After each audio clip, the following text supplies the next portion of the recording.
Okay, this is the staff takeover, and brilliantly, we've got loads and loads of audio. We've got sound beds, we've got clips, and we might not actually be able to play any of them. So it's going to be dry. It's going to be an arid, barren wasteland for an hour with just me speaking, but not just me.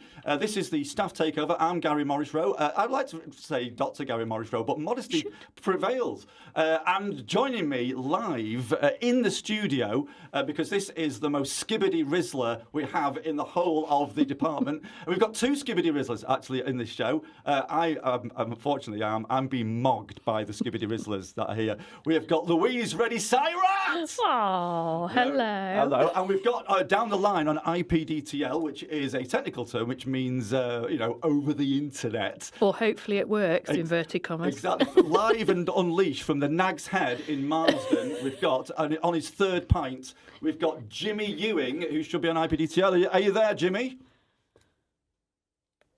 There we go. That's great. So Jimmy's not there on IPDTL either. Awkward. That's great. So we got so this studio doesn't really work. That's great, isn't it? Brilliant. It would have been great in Studio A, but it's not. Tell you what, it's nice in here though. Yeah, it's nice. It's got good light. We've got loads Lots of space. Yeah, exactly. For me and you, Gary. I know. So it's just me and Louise, no Jimmy. IPDTL is connected. It's on the desk over there. It's an IPDTL channel 1. So we've got Eleanor. We've got two Eleanors. We've got Sophie on the deck as well, and we've got Cameron as well, and Owen Shan as well, head of Utter Radio in the. So this is supposed to be a staff takeover, but actually we're outnumbered by students. Well, that's not good, is it? It's not. Never mind. So we had a plan for today, but we did. But because we're nimble-minded, we're thinking on our feet, Gary. Exactly. We're fleet of foot. Ooh, fancy footwork. Exactly. Liked it. We can do this, even though we haven't got all of the exciting fancy stuff. tricks. None of the fancy tricks. I've got like clips here of like skibbity toilet, skibbity toilet, skibbity toilet, and I've got Sigma Boy, and I've got. Imagine if Ninja got a low taper fade. It's ridiculous.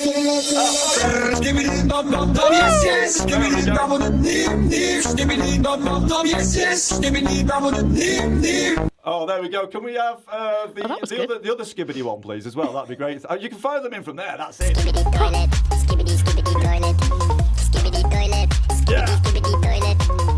And a bit of Sigma Boy, please, for Jimmy. If we can get Jimmy on, we get a bit of Sigma Boy. Sigma boy. Każda dziewczynka chce танцевать с тобой.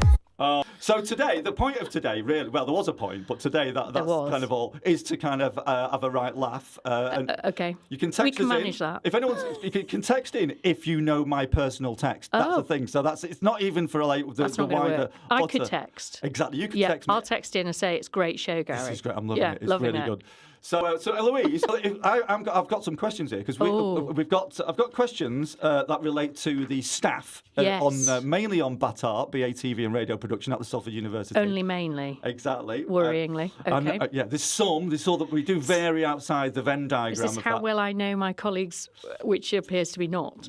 Exactly. It's like and we haven't got Jimmy on the line. Oh, which yeah, is, I he don't could know, have helped. Yeah, I think Rick's trying to sort out IPDTL We're trying to find it. I mean, the Nag's Head's Wi-Fi's maybe gone down as well. Could be. That might be it. That might be the issue. It was all grand at 1:15. But that third pint. Yeah, exactly. That's it. He's obviously moved on to the speckled pen, hasn't he?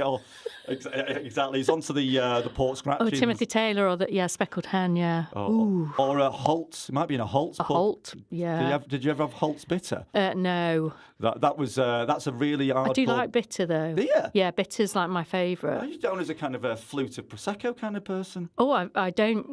Don't get me wrong. I'll drink prosecco, but I am a bitter. Yeah, Boddington's beer. I was pretty much. Oh, really? Yeah, Caffrey's, Boddington's. Yeah, love. I'm impressed. Love bitters. That's quite because I'm quite. You're a prosecco. We can't assign genders to drinks, but and it'd be wrong to do so because But I'm maybe slightly more traditionally effete.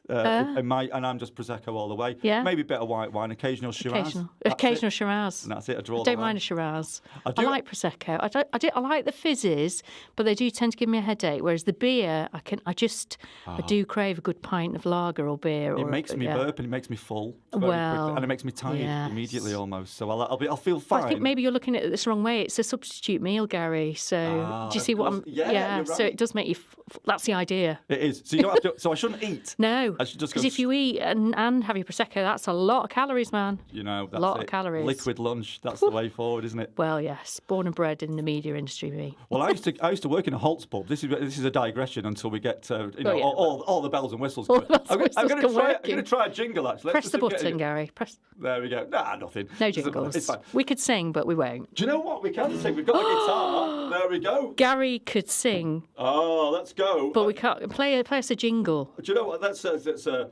At a radio, it's dry. It's an arid, barren landscape of silence. I loved it. Now, that staff. It's basically this show. Was going to be called 4 from 4, which means 4 formats from Radio 4. So I was going to hybridise 4 shows. Yes. Them being The Unbelievable Truth. Yes. There's the Desert Island Discs. Yes. Yes. A Good Read. A Good Read. And Just a Minute. But we've got enough Rizz in the room. We've got Rizz. Yeah, exactly. Yeah. When's she coming? You're already here. Me. Yeah, you and Jimmy are the posh and Becks of Batop. The Rizz. Are we? I think so. Oh, that's exciting. Yeah, I'm the Rodney Buse, possibly, of Batop. Well, unfortunately, as I age. Oh, I like that. Doppelgangers or your... Yeah. I like all that. Actually, Texting. Posh and Becks, or who are other celebrity couples there are? Who was the... It was Brad Pitt and Angelina Jolie. That's the one I was thinking of, actually. I mean, that's a good one, but it's gone very pear-shaped, I would say. It didn't work out. Quite a sour taste in both of the mouths at the end of that, isn't there? I think it's only just been finalised as well, that divorce, yeah. Topical stuff? Yeah, still. They're still fighting over some winery, I think. Really? Really? Yeah, wine. Back to the Prosecco again.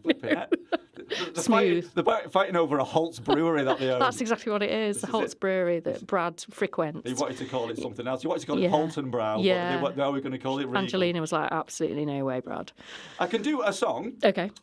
Possibly. I don't have to guess what it is, do I? No. Oh, I think okay, it's good. appropriate because we have problems here. It's appropriate because so of the problems. Many people in a control room, by the way. We're looking through the window, and it's 1, 2, 3, It's we've got 5 impressive. people. We've got Leah in there as well. And we've got Eleanor, we've got Sophie, we've got Rick. Rick's got the Rick face, which is the look of it's all going wrong, but we're going to sort it. And he's on the phone as well, which is like double trouble, I isn't think it? he's It's just like, on one of those 0898 calls, though. Oh, it might be, yeah. He does a lot of that, you know. Or is he texting in? Oh, yeah. Maybe. He's pointing at me. He's pointing, yeah. He says Gary's doing something. He can't. Something to do with His me. buttons don't work or something. Yeah, exactly. The buttons don't work. Buttons not working, no. But the idea is, so we've got some questions Okay. that relate to Unbelievable Truths, Just a Minute, Desert Island Discs, and A Good Read. Okay. And they're for you and Jimmy to kind of engage with. Okay. Or principally you. At the moment. At this point. There'll be one that'll be for me. Because, okay, good. Because I don't have the answer to that. So I've kind of deliberately forgotten what you've said. Oh, nice. So that's all right. And that's kind of how it works, really. Yeah. That sounds like most of my staff. Yeah, exactly. And students. Yeah, we've deliberately forgotten what Louisa said. Deliberately. So I thought I'd start with a song because you don't need a cart wall, you don't need Highlander or any kind of technical stuff. We've got Gary. I know you got this song. I'm going to see if you reckon, and it's appropriate. See if you recognise it.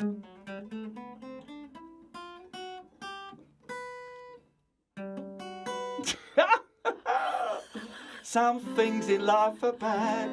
They can really make you mad. Other things can make you swear and curse. When you're chewing on life's gristle, grumble, give a whistle. And this'll help things turn out for the best. And always look on the bright side of life. Can't whistle. Always look on the nice side of life. You can do this one. Oh, no. If life seems jolly rotten, there's something you've forgotten, and that's to laugh and smile and dance and sing. Ooh.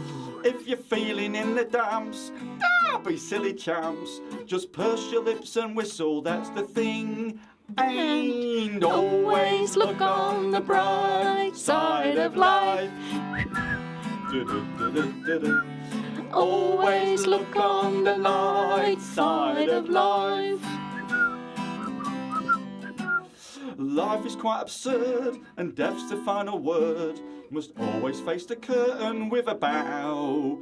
So forget about your sin, give the audience a grin. Enjoy it, it's your last chance anyhow. And always look on the bright side of life. Always look on the light side of life. Life's a piece of when you look at it. Life's a laugh and death's a joke, it's true. Oh, you'll see it's all a show. Keep 'em laughing as you go. Just remember that the last laugh is on you. And this is the death bit. Always look on the bright side of death. Just before you draw your terminal breath. A key change. Always look on the bright side of life. Always look on the bright side of life.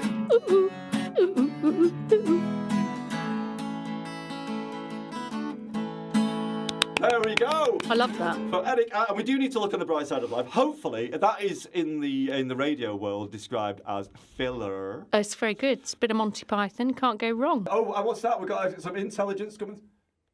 Jimmy's coming through. Jimmy's coming through. Jimmy's there. Jimmy, Hello. Jimmy Ewing, Jimmy. the skibbidiest rizzler of them all is in the house. How you doing, Jimmy? What is all this skibbity nonsense about? It's Sounds like not. I've missed out on the first 18 minutes of I the have show. got, contrary to the radio regulations of this studio, I have got a mug of water here, which shouldn't bring water in, but it's in a mug with skibbity toilet written on it. As you do. There you go. It's My 6-year-old would love that. that's I what know. I know he says it, doesn't he? He says the word skibbity, but he doesn't know what it means. It does. And no idea. I don't know what it means. I'm not sure what it means either, but it is a new lexicon. I love it. I think it's a great way of that the youth have kind of empowered themselves.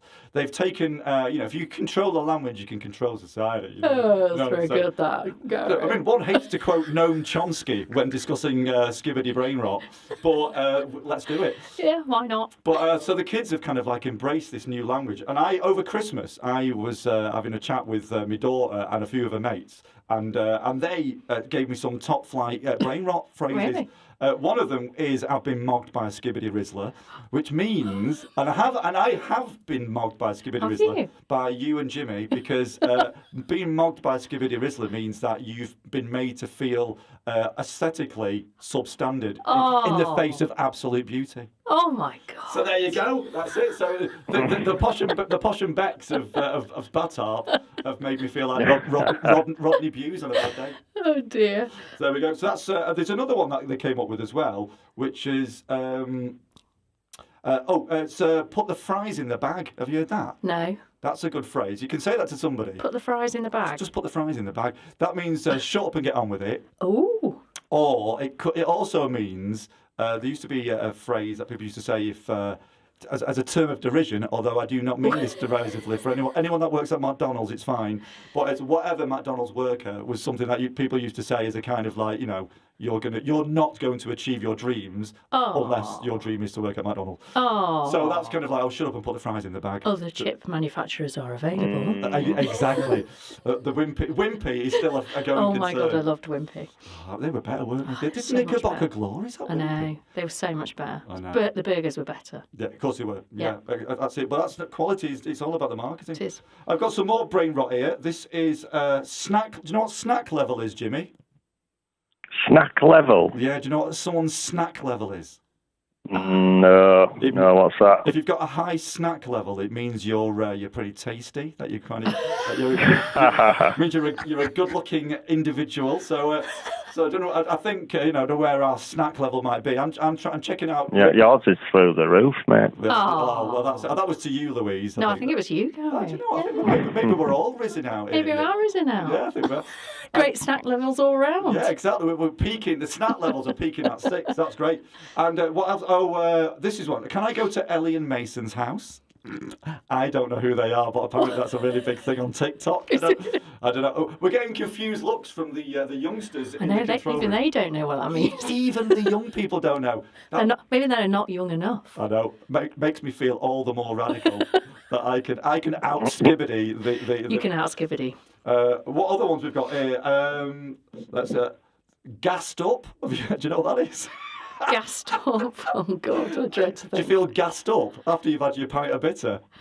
Yeah, more often than not. I certainly do. Do you know what gassed up means, Jimmy? Gassed up. Is that when you're sort of feeling confident? Sort of, yeah. It means, it means that you're excited and chuffed. That you're ready. Gassed up. Gassed up. Yeah. So I think that's quite an old. That's an old one. That I think. Is that from your youth, Gary? I mean, Jimmy. Do you know that from? You know that one? Yeah, gassed up. That's been around. Yeah, I'm very gassed up about that. That's great. Yeah, quite sort of chuffed about it, sort of thing. Yeah. Gary's less gassed up now. I'm less gassed up. Yeah, I feel like I've let the side down. Touching grass. Have you heard that? Touching grass. No. Eleanor's nodding. Eleanor in this control room's nodding, saying, "Yeah, I'm touching cloth." Is that like earthing? Yeah, I've heard touching cloth. Touching cloth. That's horrible. I know. Well, it is after lunch. You know, it always happens. We're about of a certain age. But touching grass. Do you know that? What can you guess what that might mean from a kind of like a modern mindset perspective? People that are on the phones too often, maybe. Oh, does it mean they're not actually on their phones? They're earthing. They're digitizing. They're going out into the actual world reality. and touching reality. Oh my God. That's it. So I'm going to go and touch grass. That's slightly worrying. There's another phrase which I quite liked, which is I'm getting my silk press mama dat burn. But I don't even understand the word you've said there. I don't know what that means. Okay. I don't know what that means. But apparently when you write it in a text, you've got to put a purple heart at the end of it, which otherwise the context is lost. I might need more information on this afterwards. It's a highly nuanced lexicon, I've got to say. Maybe this is Jimmy, perhaps, but Jimmy is 100% fluffy hair Sigma boy. What does that mean? means you're great. It means you might have a low taper fade. Can we play the Imagine If Ninja got a... Imagine if Ninja got a low taper fade. Imagine if Ninja got a low taper fade. Sick of my boy, sick of my boy, sick of my boy. Yo! Każda dziewczynka chodzi танцевать с тобой. There we go, that's it. Skibbity toilet. That was the Sigma boy there.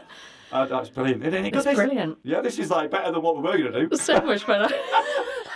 So, but anyway, I think it means that you've just got really good hair. That's what it means. He has great hair. Oh, he's got good hair, Jimmy. Got great hair. That's brilliant. And just the last one, I think. We've got a phrase which is goblin. Oh, goblin mode. Have you heard of that? No. I've been in goblin mode all day. Goblin mode. Do you know what that means, Jimmy? Is that like grumpy? Sort of.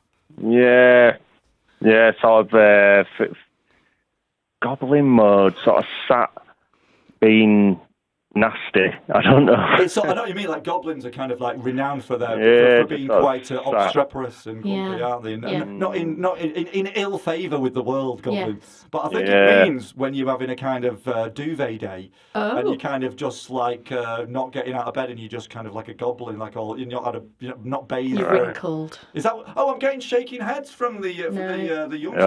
Eleanor says no. Can you give me an indication of what that might be? Could someone relay? I think you're talking about bed rotting. Oh, bed rotting. Yeah, that's when you like stay in bed and you don't get out. Bed rotten. And that's then grim. Eleanor says goblin mode. It's like when you go like feral, when you go like really weird and crazy. Oh, is it? I think Feral. so. Oh, wow. So sorry. my cat has a goblin day. Yeah, quite often. My cat has goblin. Does he have is that a boy or a girl? Boy. Does he have a He has like goblin wacky goblin mode. At about sort of like dusk. All sorts of weird times occasionally. Really? Yeah. Oh, that's interesting because normally they go crazy about sort of like tea time, don't His they? pupils like get massive, and I think, oh my God, something's going to happen. Yeah. Yeah, that's it. Yeah, Dash, my cat, goblin mode. She goes into feral goblin mode. Then goblin mode. But bed rot. Bed rotting. Bed rot. Yeah, you just stay in your bed. You don't get out of bed. That's it. I think that's like sloth mode for me. Yeah, That's sloth mode. This is it. I love sloth mode. You're inventing new brain I rot. know. I do like sloth Do you know mode. what? We've got the charity as well. We should flag up the charity and the bake sale. It's the girls. What was it? I forgot what it's called. It's the girls. Go on. It's the Girls Network. Girls. No, sorry. I also remind her because my brain has rotted. Brain rot has occurred in here.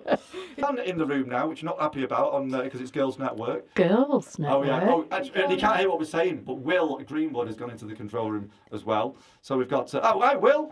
Just say you're a man in a woman's world. Yes. And rightly so, because it's Girls Network, isn't it? That's what we want. Right. Yeah. Great charity, amazing cause. Yeah, absolutely. Because Louise, the charity is to build confidence for girls of between 14 and 19. You've got a daughter as well, haven't you? I have my stepdaughter. She's 18, going on 19. But yes, so really important for girls that age, I think, and really important just generally, I think, for girls. So yeah, that's it. Because it's a hard world out there, isn't it? It's tough. Yeah, and it's a lot of misogyny about. It's on the rise, isn't it? It's a lot of misogyny, and actually, I come from I was at a girls' grammar school, and I think that was amazing for me as quite a non-confident girl to gain confidence. Did you feel confident because you didn't have all the skibbity rizzlers? There were no skibbity rizzlers, and there was no I could do sports and not felt like I was being watched or judged. So actually, there was a lot of good stuff about being in a single-sex school, actually. For girls, I think it does allow us to progress better and faster than we probably would have done in a mixed school. It's so like I'm a big advocate forced rhubarb. Yeah, very similar to forced rhubarb. Yeah, it certainly was. But maybe better colours and flavours. Exactly. I was in an all boys school, and I thought that was probably bad for us because it just like reinforced our own stupidity. So I emerged. I emerged after 5 years having not spoken any sense to anyone. Yeah, so I suppose it doesn't mean that you don't ever sort of speak to boys or, we did lots of joint activities with another boys' school, which was great. So there was that sort of interaction, but I think purely on a learning level, you get that. Yeah, you're right. You're in a safe space, and it allows women to blossom that probably wouldn't have. And I think that in all areas as well, because a lot of the time, and I know this from my daughter, in sports in particular, she found it really judgy. She felt judged every time she went on what she was wearing, how she was doing it, and she didn't feel very good at sport. And that had a lasting effect. And actually, sport is really good, A, for well-being and mental health, but B, for fitness, and C, for confidence, teamwork skills, etc. So it's so important. And if you got into a sport, then you've got something that you can build your kind of week around. And you release yourself. You're free of all the. And anyone can do it. You don't have to be amazing at whatever it is. But I think everybody should have the option to be able to do it the way they want to do it. And I think if you're in a mixed school, it makes it quite difficult. What about you, Jimmy? Were you, I'd say, we've gone down a rather serious tributary now. No, I think it's great. We'll get back onto the Sigma brain rot shortly. But Jimmy, did you go to... you went to... I went to an all-girls school too. Yeah, exactly. Is that a convent? No surprise. I was the hairiest girl in school. Was it an all-lad school, or was it a co-ed? No, it was a mixed school. Very multicultural and very diverse. My school. Was it quite a randy environment? It was an inner city, very kind of low socioeconomic area, deprived area of Leeds, and it was very mixed. But it was great. Good Brilliant learning, school. though. It's very creative school, lots of creative arts and design and stuff like that. So yeah, it was great. That sounds great. Better than mine. We had no creative arts. There was no drama. There was no music. It was all calculus, basically, from beginning to end. And fighting. That was it. It was loads. It was a grammar school, but it was like everyone was rock hard. I just get beaten up all the time. I nearly had a fight. A guy. Did you go, put him up, pussycat? You're not going to take the mickey out of my shoes. Walk backwards, Buster. I was being mogged, by the school. Mogged. He was kicking me bum in assembly because the seats were made of canvas, and so you could kick someone's bottom from behind, and he kicked it and it hurt me coccyx. And I turned around and said, "Pack it in that." And he went, "What are you going to do about it?" And then his mate went, "Fight." And then it was like, so we all, and every time if there was a fight, it was 10-4 on the mound. Oh my god! And this this was in assembly in the morning, so I had all day thinking, oh my God, this, and he's massive as well. He was really big, this lad. So I was thinking, oh, I'm terrified, but I went. I hauled myself to the mound at 10-4, and brilliantly, he didn't turn up. I could see where he was. He'd locked himself in the science lab. I could see him through the window. And someone tried to get him out. And he was scared. He was scared. He was scared. See, that just goes to show you. I was so all tired. Bullies. All bullies. Exactly. All talk. But he would join the army then after that. I don't know whether that had a formative effect. And he thought, right, I'm going to wreak my revenge on aliens everyone overseas. Yeah. Exactly. Just give me a gun. I don't want to saw me. I don't know. It's bizarre. But anyway, that's the only time. Should we play a game? Yes, let's play a game. Now, the format of this show is essentially we've got 4 formats from Radio 4. The first one we're going to play. One of them is Unbelievable Truth. We've got we might get round to just a minute, although we're already 2 minutes past 2. We've only got 28 minutes left, and we've got a good read. Yes, a good read. And we've got Desert Island Discs. We've got all that to get in 28 minutes. Good luck to I you. think it can be done. I think it can be done. So I've got the Unbelievable Truth. The way this works is that I've asked staff members to tell me 3 facts, but only one of the facts is true. Right. So I'm going to read out the 3 facts, and I'm going to ask you and Jimmy which you think is the actual true facts that they've given us. Okay. Okay. So are you ready? So this is John Ennis. 3 facts. First fact: once, whilst visiting New York, John sang a Neil Diamond song in a karaoke bar, and unknown to John, Neil Diamond was sat at a table with his mates and subsequently sang a duet with him. What?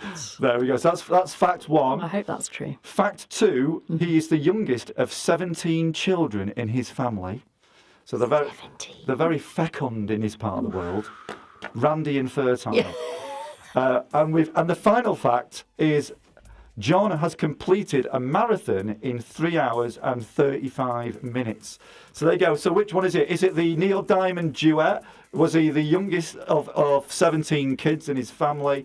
Or did he complete a marathon in 3 hours, 35 minutes? Jimmy, what do you reckon? I think they're all unbelievable, aren't they? Yeah. I would like to think John could do a marathon in 3 hours 35 minutes, so I'll say that's true. Wow. Okay, Louise, what do you think? I'm going for New York. Ooh. I mean, it's ambitious, but I really like it. It would be good if it was true, wouldn't it? Yeah, Wouldn't you could it? sing a duet. That'd 2 be Neil really Diamonds. good. I know. Wow. What a that's dream. That'll be amazing. Well, the actual real fact is that John did, in fact, complete a marathon in 3 hours 35. That's so impressive. That's amazing. That is a brilliant time. That is a brilliant Have you ever done a time. marathon? Yeah. No. What about you, Jimmy? You've run a marathon. No, I've done a half. I've done a half marathon. I'm training for a marathon at the moment. Manchester Marathon, in April. Would you be happy with a 3 hour 35 minute score? I'd be very happy. That's almost elite. So an elite time is 3 hours.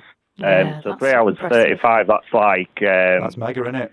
It's like advanced. That it's really advanced. That he must have been younger though. There's no way he's doing that. He did say he did it when he was 21. He was 21 and he was fit as a butcher's dog. He said. Yeah, it must have been. Yeah, I mean, I'm aiming for sub 4 hours. So if I get under 4 hours, I'll be very, very happy. Oh, that's fair. And if I just walk it, and if I can just get to the end of it before the sun goes down, that's fine.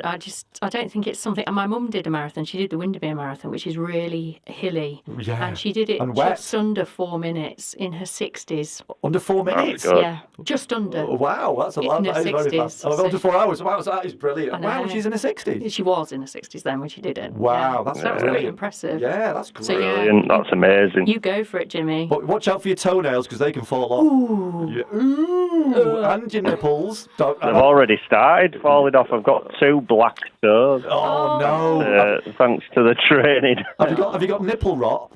I've got toe rot. Toe rot. You need to get Vaseline on your nipples. The day after, you want to have bed rot. You want to have bed rot the day after you've done that marathon. I don't Sloth suffer with the goblin nipple and thing. sloth mode. Yeah. Should we go? I don't suffer. Yeah, go on. Go on, Jimmy. I was just going to say I don't suffer with the nipple that's thing that lucky. people get. It's quite common, but yeah. Yeah. Yeah. Well, you haven't got any, have you? That's the weird thing. Oh, that might I be. haven't, no. It's one of your facts, I mean. I've just given I you a had them fact. shots off as well after the all-girls school. Right, exactly, that was it. It just seemed weird, and it seemed like, what was the point, you know? So let's go on to the next one. This is Louise's facts now. Ooh. So Louise once worked as a Bond girl, No. and that's the first one. Second one, Louise once It once auditioned. worked with a Bond girl. He's making them up now. He's making them up. Oh yeah, she once worked with a Bond girl. There you go. No, was I a was Bond girl. thinking, hang on a minute, I'm pretty sure I've seen every Bond film. Louise wasn't in any of them. Sorry, Louise once worked with a Bond girl. Once auditioned for Big Brother. And once worked alongside a now famous film director. So which one of those? Bond girl, Big Brother auditionee, or worked alongside a famous director? Jimmy, this is for you, because obviously... Because I presume Louise knows which one is the right one. It could be any of those, couldn't it, really? I think the least likely one is Big Brother, because I think Louise is more likely to be on the other side of the camera for that, but... I'd say the Bond girl worked with a Bond girl.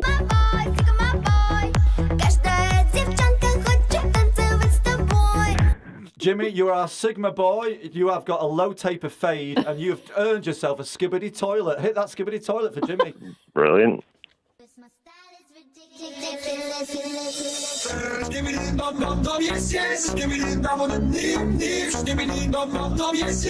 done, Jimmy. Well, thank you. You've I mean, I got it right. I'm not sure. Absolutely no idea what any of it means. That means skibbity toilet means you've hit full pelt, full marks. So there we go. So brilliant. Jimmy wins. Which Bond girl was it, Louise? Honor Blackman. Oh, good question. Yeah. It's pussy galore. So Jimmy, you got... I know what you mean now. Yeah, she was great. She was Well, they were all great, weren't they? They didn't have a rubbish one. It's a rubbish one. So Jimmy, you got that one right. Did you get the first one right as well? I'm doing the scores here. Can't remember. Yeah, I did. Yeah, I did. So it's marathon, 2-0. 2-0 to Jimmy. He's doing very well. Okay, next question is, Jimmy, this is your fact. Ooh. Factoids. Okay, Jimmy's first fact. On Sunday, Jimmy ran 17 miles to McDonald's for breakfast. Second fact, he once rapped on stage with London hip-hop group Lethal Bizzle. They are very good, I have to say. And at the age of 16, third fact this, he almost fell 2,000 feet to his doom on Ben Nevis, but grabbed onto a rock and was saved. So It's really random. I don't know which one of these is true, so I'll put myself down for this one. See what. So Louise, what do you reckon? Tricky one, isn't it? Yeah, because he could have run 17 miles, but probably not for McDonald's, though, right? Yeah, that's a good end, though, isn't it? But It would you would want have to eat at been. McDonald's after you've done all that good cardio? I'd feel sick after that. Yeah, you'd be bilious, wouldn't you? Second one is a possibility. I'm going for the third one, the Ben Nevis fall. Wow, that's interesting. I think that maybe Jimmy did rap on stage with a London hip-hop group, Lethal Bizzle. So I'm going to go for that one. So, Jimmy, what's the results? Who's going to get the skibbity toilet? You're both wrong. Oh! You ran to McDonald's. That means I think Not for yourself. They were all sort of half true. So I have been on stage with Lethal Bizzle, but I didn't rap. I sort of did a Bez dance thing with them because we were supporting them once, the band that I played in. And then the other one, the Ben Nevis one, it was my friend that I was climbing with. Oh, my God. Fell off the ridge on Ben Nevis. Are they all right? Yeah, grabbed onto a rock and then used his luckily had an ice pick on him as well. Wow. And and then so I ran to McDonald's on Sunday. 17 miles. Did you actually go in and eat at McDonald's though, or did you just run there? And then... Yeah, I did. Yeah, Nicola met me there. That's brilliant. I ran from my house to Leeds, McDonald's in Leeds. Oh my God! Which is 17 miles. But yeah, because I was going to see my dad. And I said, right, I'm going to run. And I was looking for about a 17-mile run because it's 2.5 hours for me. So I said, right, meet me at that McDonald's. We'll have breakfast there. That's brilliant. So was it nice, or did you not feel like did you not get a kind of bilious kickback from that, or maybe a bit of a hiatus hernia or something? No, I'm starving after a run, so I can eat, because I don't eat before a run. I never eat before a run. I just go do a run, because you always have loads of energy. Well, exactly, and you feel you've earned it as well, don't you? And exactly. There's no better bag of crisps than the crisps you get after a swim at the baths. Yeah, gotta love it. Yeah. Do you know what I mean? It's like the best. It's the best bag. It doesn't matter what the crisps are. Seabrooks. Seabrooks, salt and vinegar. Seabrooks with the most flagrant use of apostrophes on any branding you will ever see. If you look at the Seabrooks packet, they use apostrophes on nearly every word. The words that haven't got apostrophes around them are the ones that stand out. Yeah. It doesn't make sense. Okay. So we deserve, imagine if Ninja got a low Sigma fade for that, because we got it wrong. Oh. Imagine if Ninja got a low table fade. Sad, isn't it? Very. It's good. Just imagine if Ninja did have a low taper fade. Imagine. I'm imagining it. Flipping it. God, it's coming to sharp relief. Okay, next one. We've got Maura now. Okay, so Maura Tracy teaches on MA Wildlife. Used to teach on BATV and radio production. A familiar face. And other parts of her, which is all familiar, you know. She's my work wife. She's your work wife? Yes. That's good, isn't it? Yeah. Louise's work wife, so you'll know the answer to this then. And Maybe. Jimmy might do as well. So the first fact about Maura is she was once invited to kiss Stephen Hawking by his research assistant. So that's one. So imagine that, saying, would you like to kiss him? And he's there, he can't move. It's like, flipping out, is this ethically sound? He once ran over my foot in a lift. No way. Yeah, he did, yeah. Really? And I didn't know whether to say something. I was going to say, oi, mate. Excuse me. Yeah, you might be, a fantastic cosmologist and understand, quantum mechanics. But that's my foot. But you can't, that's my foot, and you can't operate that wheelchair. Yeah. So we've got, she was once invited to kiss Stephen Hawking. Yeah. Second fact, she can peel an orange with her feet. She's a good swimmer, so maybe. She's a good swimmer. Have you seen? She's got very prehensile toes. She does, yeah. And at any given time, Maura is the tallest person in her house. Ooh. So there's the three facts. Is she at any given time the tallest person in her house? Can she peel an orange with her feet? Or was she once invited to kiss Stephen Hawking, whether he wanted her to or not? I think it's Stephen Hawking's. I know she's not the tallest in her house. Jimmy, what are you saying, mate? What was your... I'll go for the peeling an orange with her feet. Mm. Well, do you know what? I have seen her do it. Impressive and gross. Very. Measures. I've seen. No, she can peel bananas with her feet, but not oranges. That's it. That's it. No, the actual fact is she was asked to give Stephen Hawking a kiss after she'd interviewed him, and the researcher for Stephen Hawking said, "Would you like to kiss him?" I think I've had this conversation with her. She was horrified. No, I'm all right. That's all right. I mean, he's a nice fella and all that, but quite clever. Kiss him. No, but it seems a bit sort of like, I mean, maybe you could ask himself. Maybe you think, maybe he texted her something like silently. Maybe. Can I want to kiss that woman? Or can I run over your foot? Exactly. I maybe. don't know. I'd kiss Stephen Hawking. Would you? Of course I would. But he's dead now. Well, sadly, these days, so that's it. that would be awkward. Awkward. It would be awkward. Difficult, but not impossible. Not and that's impossible. the thing. So we could have a Not with AI and everything. We can try this weekend. Okay. Brilliant. So the result is I can't remember who got that right. I got it right. Oh, so Louise got that right. So there you go. So Louise is right. So skibbity toilet for Louise, please. Can we crank that up? That'd be great. Oh, that was just the answer was no. That was a low taper skibbity toilet. You've just got one right, Louise. Don't egg it up. Okay. Right. Next up, we've got Sue Sharp. Sue, who teaches TV studio, taking over from Moira, who was Moira Keane, who was taught on BATV and radio until last year. She has got quite a few facts here. Okay. One fact is that she has the keys to Rob Rinder's house. Oh. Next fact is she once had 15 cats living with her at the same time. And another fact is she once wore pink for a whole week when doing a Barbie shoot. So there we go. So she once wore pink for a week. She's got the keys to Rob Rinder's house, and she once had 15 cats staying with her. So what's the answer to that? What do you reckon, Louise? They're pretty random, those as well, aren't they? Yeah. Oh gosh, I'm going for the The texts are coming in thick and fast. Barbie week. It just says this is thick, and I'm not eating. So there you go. Thick and fasting. There you go. Brilliant.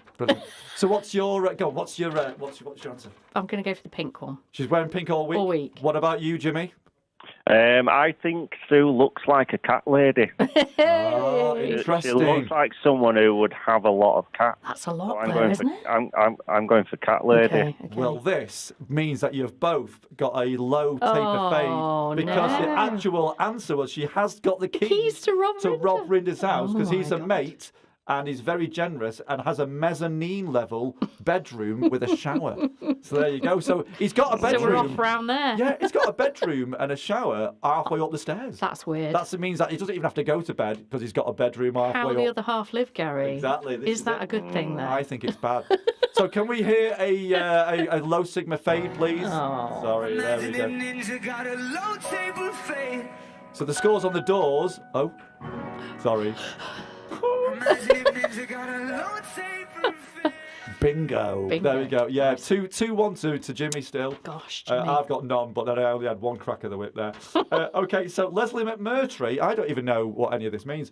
Leslie, 3 facts. When she met the actor Don Gillet, or Gillett, I don't know which one that is, which way it goes there.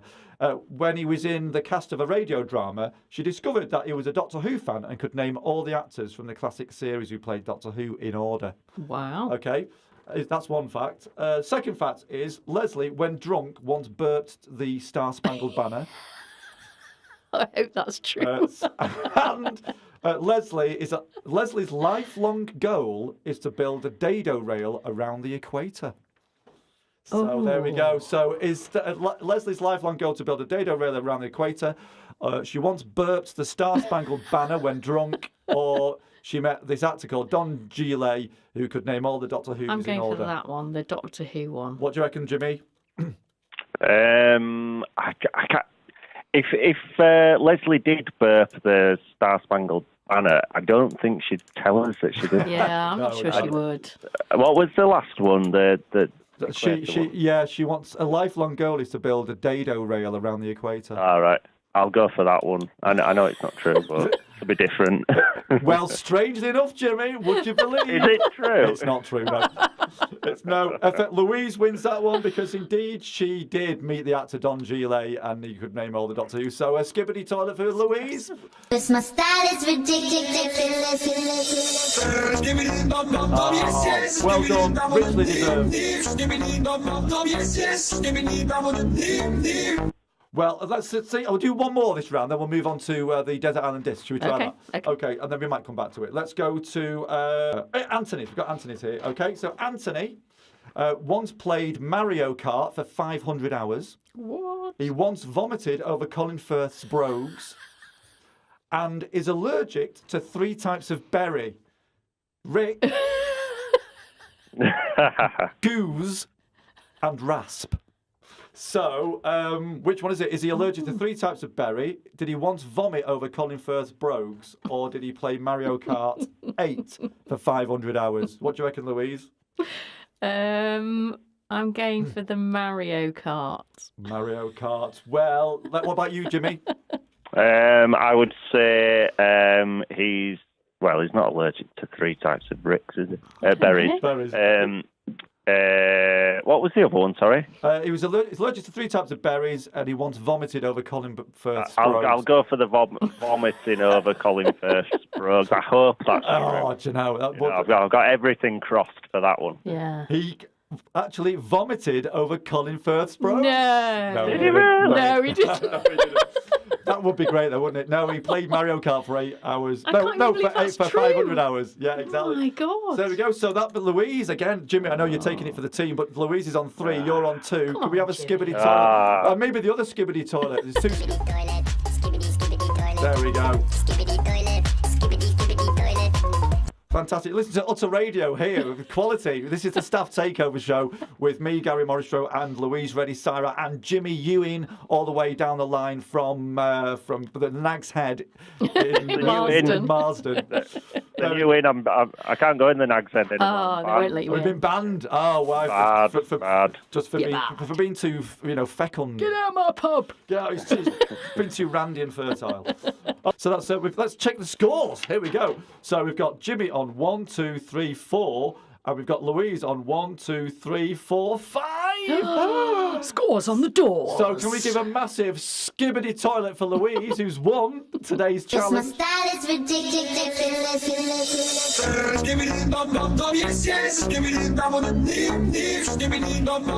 Well done, richly deserved. Thank you. Well done, Jimmy, as well. There we go. Thank you. Well done, Louise. That's amazing. Before we go, sorry, Jimmy. That's great. Commiserations to Jimmy there. But I think, you did take quite a lot for the team He there. did. He was very good. That was very good. Thank you. I've got to go as well because I've got a meeting that I'm already late for. Jimmy, can you just give me a quick book, your book choice before we finish, so we can get a good read in? So my book was Shantaram by Gregory David Roberts. And that is about. That's an erotic story about footballers and ballerinas And mucking. in sloth. What is it? What is it about? So it's not smutty, is it? It's a very long book. It's a sort of true crime novel written by. The story is written by the Gregory David Roberts, who is the main character of the book, and he was a drug addict that robbed a bank and then was sent to prison, and then broke out of prison and fled to India. And then in India, he arrived in Bombay. It was not set in the 80s, it was in the 80s, when it was called Bombay. It's now Mumbai. I know. I was going to correct you then, but I thought, hang on a minute. Yeah, and then he set up a sort of business, medical business in the slums in Bombay. And it's just a really incredible story, to say it's true as well. But it was actually, funnily enough, I was telling you yesterday, Gary, it was when I went to work in prison radio, it was the #1 pick for prisoners in the prison library. It's a guide to how to escape prison. Exactly. Any book that involves someone breaking out of prison and then becoming a famous writer is obviously going to, because that's all they do in prisons. And it was recommended to you by a Hollywood actress who you were going out with at the time. Oh, yeah. So it was recommended by a girl who I was dating at the time when I was 18, because I was infatuated with India and the culture and the food and and the music. And she suggested that I read this book. And then she went on to become an actress. She lives in LA now. Not a famous one, you wouldn't have heard of her, but she sort of acts in those sort of low budget. She's not the one that says, I just needed the money. Jimmy, we've been told to wrap up, right. So that's brilliant, mate. That's fantastic. Yeah, thanks very much. Thanks, Jimmy. Right, Jimmy, you, everybody. Bye. Woo! Bye. Thank you. Bye-bye. There we go, Skibbity Rizzler right there. And we've got final book choice from you, Louise. So my favourite book is John Grisham, and I really like him as a writer. But I love all his books. But probably my favourite is The Firm, and I've probably read it 100 million times. Oh, I've read The Firm and Pelican Brief. Oh, Pelican Brief, yeah. I've They're got Pelican great books. All sort of lawyery stuff, which is not really what you would expect that I would enjoy. But I quite like all the courtroom drama. Yeah, it's tense. It's very tense. The film was great as well. The film was good, with Thomas Hanks. Oh, yeah, Tom Cruise. Tom Cruise. Tom Cruise. I'm getting me Toms all mixed up. Tom Williams was in it, probably. Yeah, Tom Williams. How did he pop in? I've got a blind spot with Tom, clearly. That's amazing. So, The Firm books. is your That's your probably choice. one of my favourites, yeah. And my favourite book, just to conclude, is The Ragged Trousered Philanthropist by Robert Tressel, which is all about exploitation of the working class, written in 1909. And real cheerful page turner. It's brilliant. Then, yeah. No, actually, it's a real call to arms. It's a real socialist call to arms at the end. We've come to the end of the show. Aww. This has been the Staff Takeover. My name is Gary Montreux. We've got here Louise. Ready, Sarah? Hello. Thank you. Oh, it's been great. Thank you, Louise. Thank you to Jimmy. Thank you to everyone in the control room. Eleanor particularly, but Shan and Leah and everybody else. But have a great day. Don't forget to give generously to the Girls Network and enjoy the rest of today's broadcast. Thank you and goodbye. Bye. Okay, welcome to our